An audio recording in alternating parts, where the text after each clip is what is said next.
البدع والأهواء، أهل البدع العقائدية وأهل البدع السياسية. نقول بيننا وبينكم السلف، بيننا وبينكم الكتب، كان فيقول البدع بيننا وبينكم. Qala Syekh Abdul Aziz Al-Rasyid rahimahullah wa qala al-Imam Ahmad rahimahullah man faddala Aliyan ala Abi Bakrin wa Umar wa qaddamahu alaihima fil fadilati wal imamati dunan nasab fahuwa rafidiyun mubtadi'un fasiq. Barang siapa lebih mengutamakan Ali terhadap Abu Bakar dan Umar, lebih mendahulukan dia daripada Abu Bakar dan Umar dari sisi keutamaan dan kepemimpinan, bukan dari sisi nasab, maka orang ini adalah rafidi, mubtadi' yang fasik. Kalau sisi nasab jelas nasab dari ahli baitin Nabi itu lebih tinggi, tapi orang per orangnya belum tentu lebih tinggi dari yang lain. Makanya belum tentu seluruh ahli bait itu lebih mulia daripada yang bukan ahli bait. Kalau dia ahli bait tetapi dia sendiri adalah orang yang fasik, dia sendiri adalah peminum khamar, maka tidak mungkin kita katakan orang ini lebih mulia daripada Imam Malik. Imam Malik walaupun bukan dari ahli bait, tapi apa? Beliau adalah bintangnya kaum muslimin. Sekitar ahli bait, dia adalah keutamaan nasab. Kalau orangnya sendiri tidak bertakwa, maka tidak ada apa-apanya. Sebagaimana telah kita lewati di dalam Riyadhus Shalihin, yang mana Rasulullah SAW bersabda, apa itu? Inna ala fulan laisu bi awliyai, innama waliyyi al-mu'minun al-muttaqun aynama kanu wa haitsu kanu.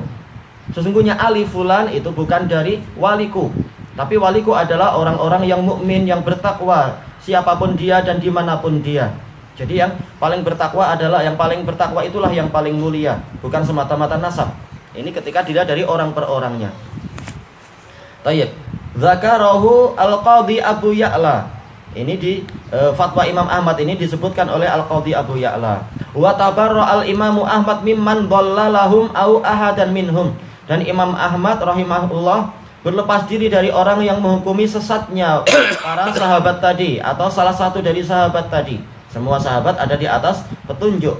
Mereka adalah apa? Mahdiyun dan Rasyidun. Allah Ta'ala telah berfirman, ulaika humur rasyidun. Mereka adalah orang-orang yang terbimbing. Ketika Allah berbicara tentang apa? Tentang para sahabat. Wa qala al-Imam Ahmad man lam yurabbi bi aliyin fil khilafah fahuwa adallu min himari ahli. Imam Ahmad mengatakan, barang siapa tidak menjadikan Ali itu yang keempat dalam khilafah, maka orang ini lebih sesat daripada keledai keluarganya. Ini bukan hanya ucapan Imam Ahmad ibn Taimiyah, ini juga ucapan Imam Ahmad bin Hanbal. Wahtajjal Imamu Ahmad bi hadithi Safinata anin Nabiyyi sallallahu alaihi wasallam. Imam Ahmad berdalilkan dengan hadis Safinah dari Nabi sallallahu alaihi wasallam. Beliau bersabda, takunu khilafatun nubuwah salasina sanah. Kekhilafahan kenabian itu ada 30 tahun. Summa takunu mulka. Kemudian setelah itu adalah kerajaan. Wa akhirus salasin khilafatan Ali radhiyallahu anhu ma ayyami ibnihil Hasan. Akhir dari 30 tahun kekhilafahan nubuwah adalah khilafah Ali, disertai dengan hari-hari kekhilafahan anak beliau Al-Hasan, untuk melengkapi betul-betul 30 tahun. Karena apa? Kekhilafahan Abu Bakar 2 tahun, kemudian Umar adalah 10 tahun, kemudian Utsman adalah gabungan dari 2 tadi, jadi 12 tahun. Berarti semuanya adalah berapa? Adalah sekitar 24 tahun. 6 tahun kurang beberapa bulan itu Ali yang memegang. Dilengkapi beberapa bulan tadi, antara 4 bulan sampai 6 bulan adalah Al-Husain. Sehingga lengkap jadi apa? 30 tahun. Al-Husain adalah khalifah yang sah juga. Al-Hasan, Al-Hasan. Kemudian Rasulullah SAW bersabda, kemudian setelah itu terjadi kerajaan.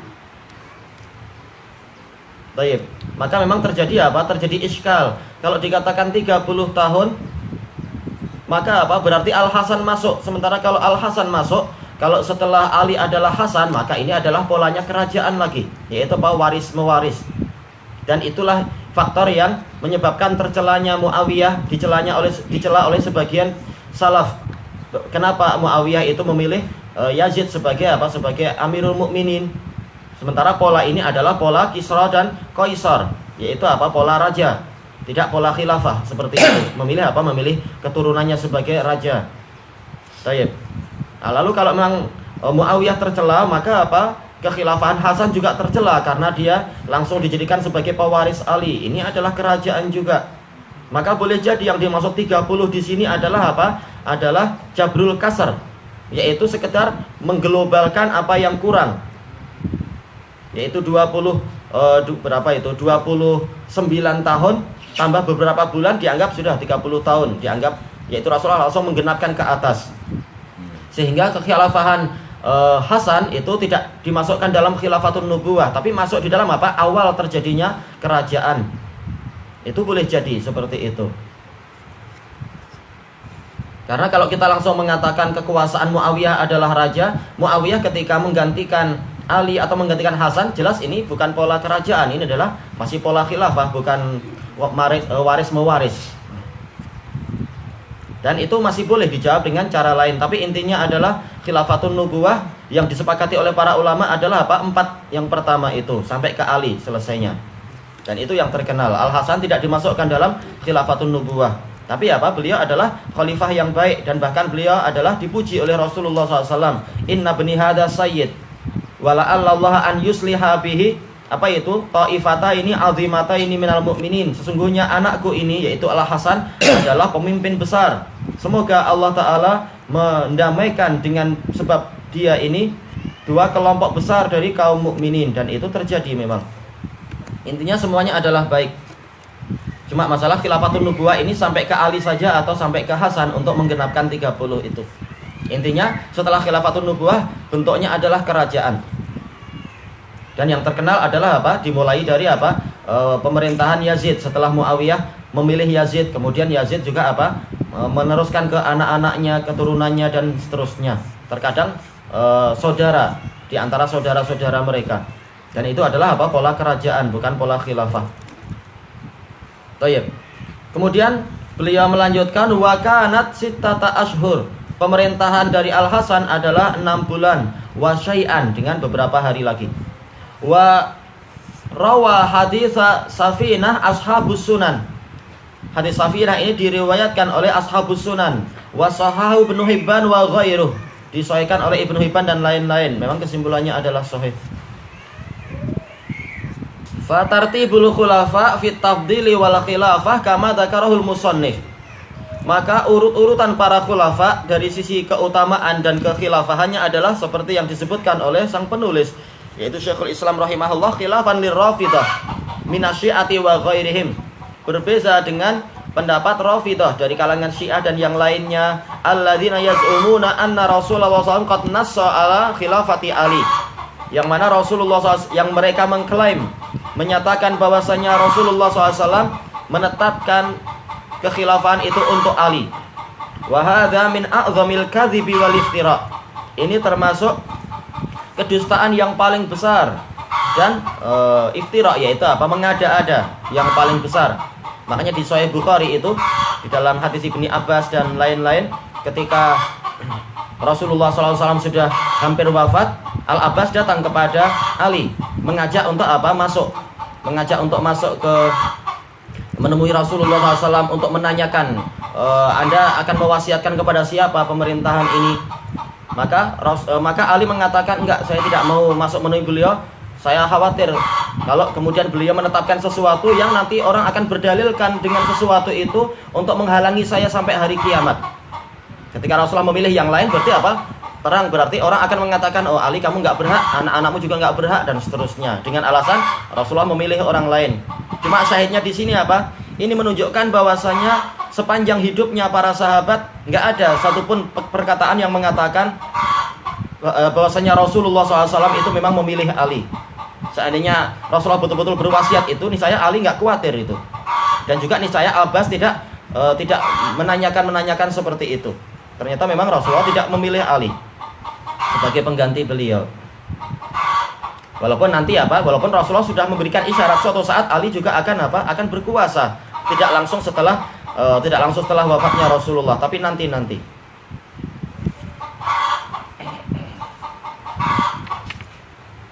Sementara isyarat untuk Abu Bakar sangat banyak sekali hadisnya, sebagaimana dijelaskan oleh Syekhuna Yahya hafidhahullah. Makanya ketika para ulama mengatakan Rasulullah SAW tidak menaskan kekhilafahan. Beliau mengatakan nas yang sharih memang tidak ada, tapi nas yang khafi untuk Abu Bakar banyak sekali. Baik. Kemudian kita lanjutkan wal adillatu ala butlani hadhihi da'wa la tuhsa. Dan dalil-dalil yang menunjukkan batilnya dakwaan ini tidak terhitung. Tentang masalah apa? Kekhilafahan yang pertama adalah bukan untuk Ali. Yang membatalkan dakwaan orang Rafidhah tadi. Wal qad su'ila Aliun radhiyallahu anhu an dzalik fa angkarah. Bahkan Ali bin Abi Thalib ditanya tentang masalah itu, sebagaimana dalam hadis Abi Juhaifah itu, maka beliau mengingkari itu, bahwasanya Rasulullah memberikan wasiat khusus untuk beliau. Dan juga apa di dalam Sahih Bukhari ketika Ali bin Abi Thalib menunda baiat sampai wafatnya istri beliau yaitu Fatimah. Ali berkhutbah setelah itu ketika Ali berjumpa dengan Abu Bakar dan berjanji kepada Abu Bakar bahwasanya dia akan baiat besok.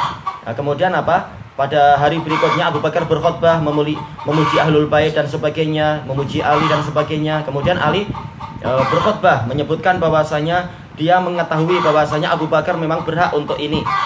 Cuma dia menunda baiat karena Dia menyangka bahwasanya keluarga dia yaitu Fatimah sebagai putri Rasulullah dan Ali sebagai anak dari paman Rasulullah berhak untuk Untuk membahas masalah warisan-warisan itu. Sementara Abu Bakar sama sekali tidak memberikan warisan kepada mereka.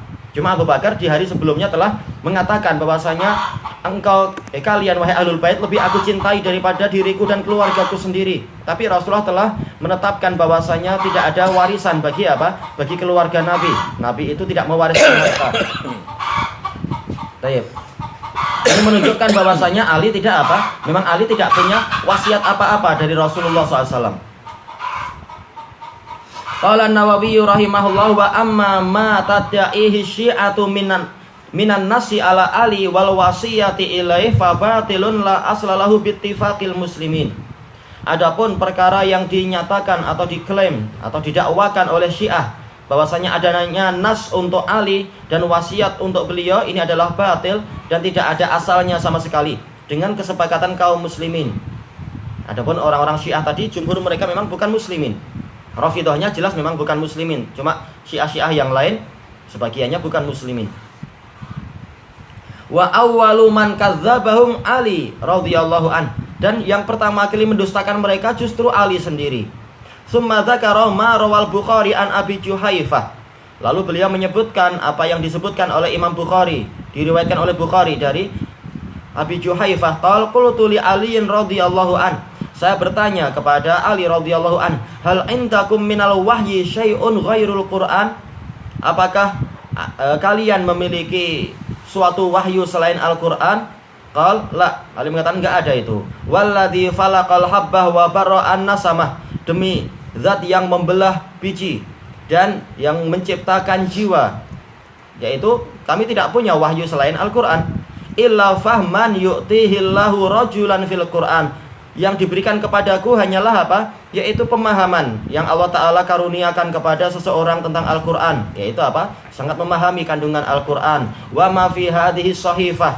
Dan yang ada padaku secara khusus adalah yang ada dalam lembaran ini. Qultu wa ma fi hadhihi shahifah. Apa yang ada dalam lembaran Anda itu?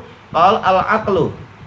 Akal bukan artinya akal, disebutkan dalam riwayat yang lain, yaitu Rasulullah menunjukkan tentang masalah cara diat, bilangan diat itu bagaimana, diat qatlul khata' dan sebagainya. Wa fikakul asir, dan wasiat untuk membantu memerdekakan para tawanan muslimin yang ditahan oleh orang kafir itu.